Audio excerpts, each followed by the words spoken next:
শেষ লক্ষ্যে আমরা একটা সূরা ফাতিহা সূরা ইখলাস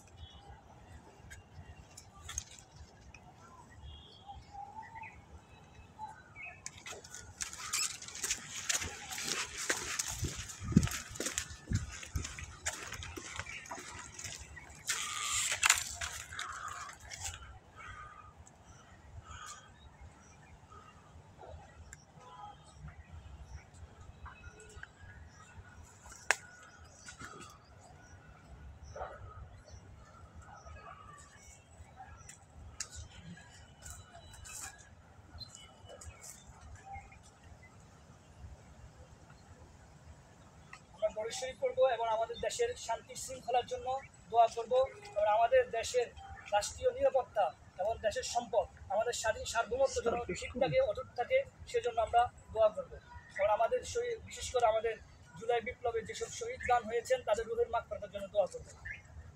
اللهم انت السلام ومنك السلام تباركت يا ذا الجلال والإكرام ربنا آتنا في الدنيا حسنة وفي الآخرة حسنة وقنا عذاب النار ربنا لا تزغ قلوبنا بعد إذ هديتنا وهب لنا من لدنك رحمة إنك أنت الوهاب يا مولاي الكريم জুলাই বিপ্লবী আল্লাহ আমাদের সহযোদ্ধা, আমাদের ভাইরা যারা আল্লাহ শহীদ হয়েছেন মাওলা, তাদের রক্ত আমাদের চোখ থেকে এখনো যায়নি আল্লাহ।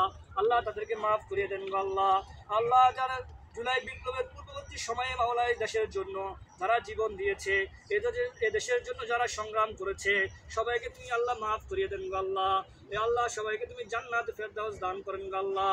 আল্লাহ শহীদের পরিবারকে ধৈর্য ধারণ করার তৌফিক দান করেন আল্লাহ।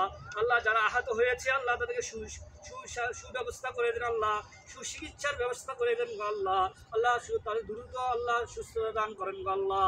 আল্লাহ তাদের দ্রুত সুস্থতা দান করেন আল্লাহ। আল্লাহ দ্রুত আরোগ্য দান, দ্রুত আল্লাহ তুমি শেফা দান করেন আল্লাহ। ইয়া আল্লাহ আমাদের দেশের স্বাধীন সার্বভৌমত্বকে তুমি হেফাজত করেন আল্লাহ। আল্লাহ আমাদের দেশের যে অরাজকতা সৃষ্টি করতে চায় আল্লাহ তুমি তাদেরকে আল্লাহ বুঝার তৌফিক দিয়ে দেন গো আল্লাহ। আল্লাহ আমাদের দেশের আল্লাহ শৃঙ্খলা তুমি বজায় রাখেন গো আল্লাহ। আল্লাহ বিদেশি যত রকমের কুচক্র আছে সকল কুচক্র থেকে আমাদের দেশকে হেফাজত করেন গো আল্লাহ। আল্লাহ বিশেষ করে মাওলা আমাদের শহীদ ভাইদেরকে তুমি মাফ করে দেন গো আল্লাহ। আল্লাহ আমাদের শহীদ ভাইকে তুমি আল্লাহ কবুল করে দেন গো আল্লাহ। আল্লাহ শহীদ ভাইদের পরিবারকে ধৈর্য ধারণ করার তৌফিক দান করেন গো আল্লাহ। আল্লাহ আমাদের দেশের জন্য আল্লাহ এমন যুগে যুগে এমন লোক তৈরি করে দেন যে দেশের জন্য জাতির জন্য কাজ করে আল্লাহ। এমন ব্যক্তি তৈরি করে দেন গো আল্লাহ আমাদের দেশে ও জাতির জন্য আমাদেরকে কাজ করার পর তৌফিক দান করেন গো আল্লাহ। আল্লাহ জাতীয় যুব শক্তিকে এমন একটি মডেল বানিয়ে দেন মাওলা দেশের জন্য, জাতির জন্য, আল্লাহ জনগণের জন্য কাজ করার তৌফিক দান করে গো আল্লাহ। এমন একটি মডেল হিসেবে জাতীয় যুব শক্তিকে তুমি বানাইয়েন গো আল্লাহ। সুবহান রাব্বিকা রাব্বিল ইজ্জাতি আম্মা ইয়াসিফুন।